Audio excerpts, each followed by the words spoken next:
Today we're talking about pop and how it might be represented in your style. I have Kelly Gilleran with me. And Kelly, how would you describe your work?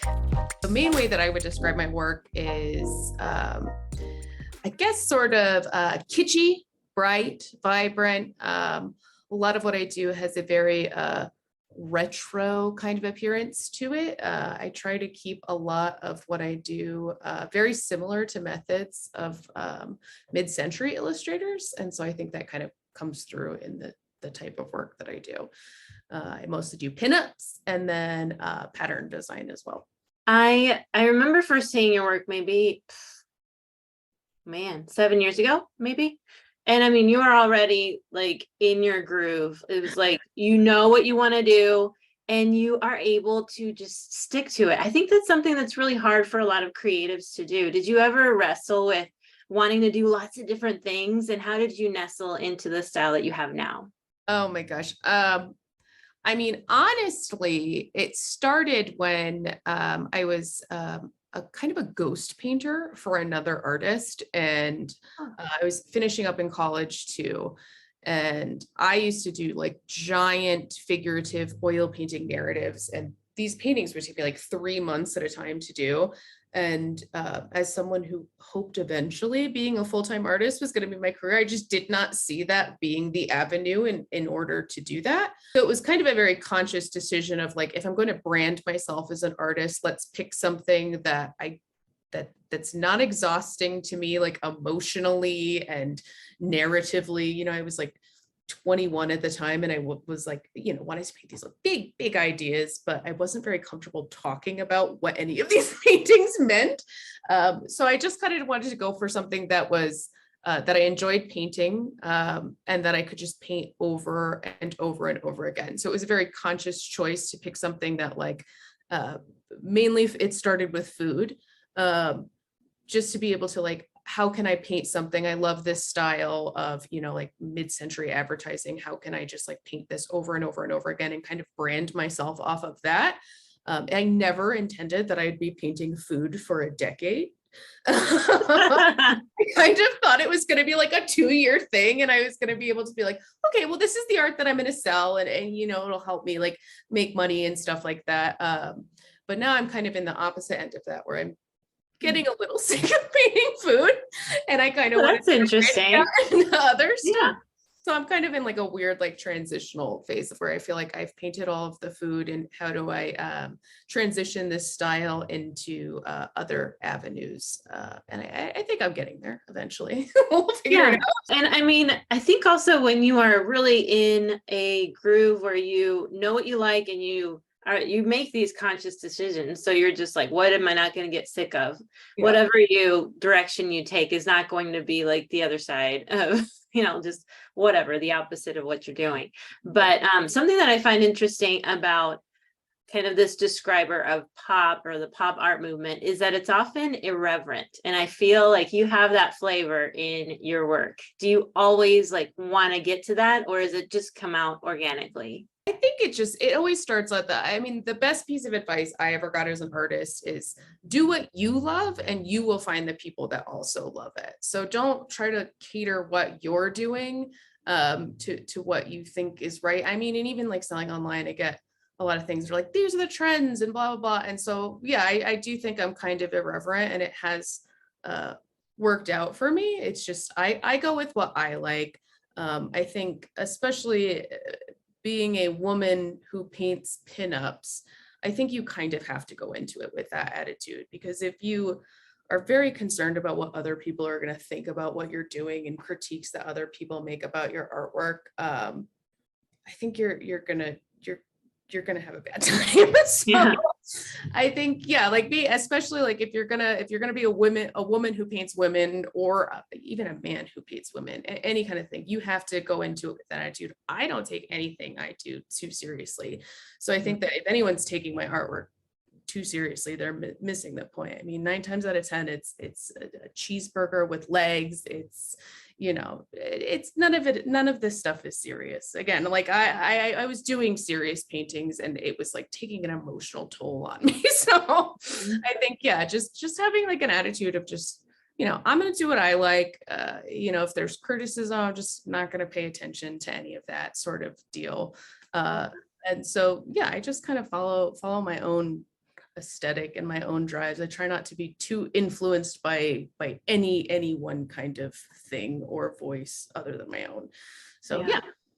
That's really interesting because you are on one hand reacting to how people might be hypersensitive, and yet you're like, I'm not even sensitive. Like you should, and it's my work. So you're kind of modeling it. But I do find it interesting with you talking about your background of painting as a ghost painter, which is like probably a new idea to a lot of people.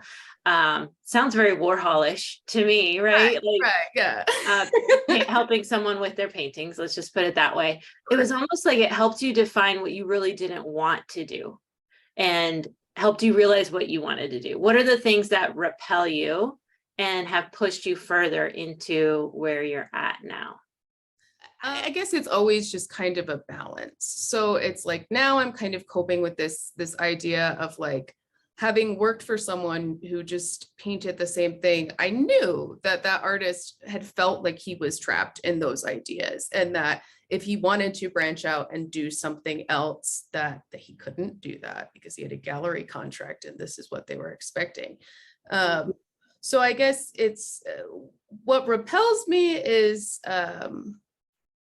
I guess like the boredom of it. I mean, it's just like, how many times can you paint something? So again, that's kind of what I'm coping with right now is how many times, how many cheeseburgers are there to paint? How many of these things I've painted all that stuff.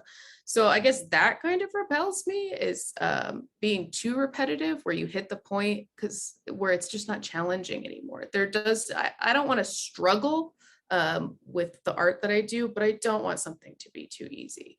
And so I guess I'm not sure. I guess I would say like what repels me is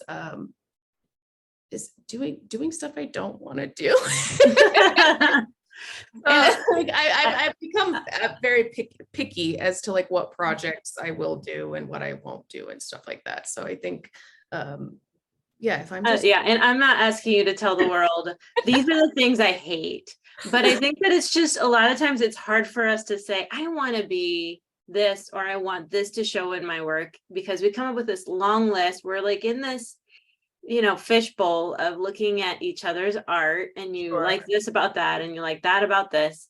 And then I kind of feel like sometimes it's just easier to talk about what you don't like. And like, I know I don't want my art to be boring, or I don't want to feel bored. I think that's actually really powerful. Yeah. I think it's just, I feel like I don't really look at a ton of other art, and the art that I'm interested in is really different than the art that I do. I've always just kind of like followed what I like. And I guess there is part of me now that's like, obviously I didn't invent the aesthetic of things with legs, but I mean, I've been doing this for a decade now, and the amount of people now who paint things with legs, or the amount of people who do these loud, obnoxious food patterns, I guess that has become a little bit of a turnoff for me. It's just like, I feel like I don't want to like stroke my own ego, but I'm just like, I feel like a lot of people reference my artwork, and they think that I'm a vintage artist, and that's a policy I love. If you're going to steal from people, steal from dead people. You don't steal from people that are alive, because all art is theft. But yeah, I guess I'm just getting a little bored of it. I feel like there's a lot of people that are doing similar things to what I do now. So it's kind of like, what can I do that's different about that? And I also just I like keeping myself very separate from my artwork. So I guess anything too personal, anything that I have to explain too much, I like things to just be, you look at it and you get it, and or you get something out of it. Do you create work like aside from what you show everyone in your print shop and in your patterns? I do. So primarily what I'm doing right now, while I kind of like refocus and figure out what I want to be doing, is I mostly do commission work. So it's interesting because I used to primarily like the pattern design was kind of my bread and butter. And that was easy to sell on a lot of products. And so it's strangely shifted to now it's easier for me to sell a painting that's a pinup. So the pinups have become more of the interest in my branded artwork is more pinups now than it is pattern. But the bigger skill set for me to get hired with something that doesn't have my name on it is pattern design. So what's fun for me as a pattern designer is, I started as an illustrator, so I'd paint everything, and then I kind of figured out how to become a pattern designer from that. And so now it's like I do a lot of digital work because that's a lot faster. It's really hard to get clients to understand when someone's selling a pattern for $300, why my painted pattern is a lot more expensive, and because it's more time consuming.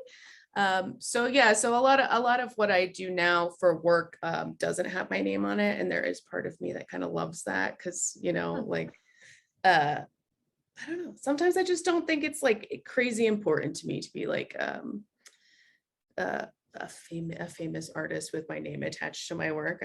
I'm a very private person, so I kind of don't like the whole like social media aspect where you need to be your brand. I don't necessarily think that's true. Again, it's like the same way that I don't want narrative. I don't want to have to explain what my artwork is about. So mostly like what I've been doing lately is digital work and digital pattern design. I work for a company called Roosevelt's. They do like really fun loud patterns for men's button-ups and children's button-ups and stuff like that. So that's one of my main clients right now, but I'm always kind of just like floating around figuring stuff out. I'm like a very blessed person that I kind of like have carved a little niche where I get to pick and choose what I do. Very fun. Yeah. And so where can we see what you do? Since you're such a private person, are you I know, right? Can we find your work? Look at me. Definitely on my Instagram. So I'm at Kelly_Gilleran. Or on my website, kellygilleran.com is also where you can find me. Awesome. Try your hand at this style with a very lesson targeted to do so.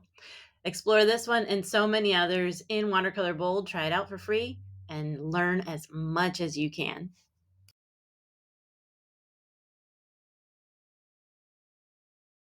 Thank you. This was fun. I hope you had fun too. I did. So thanks for giving me a call.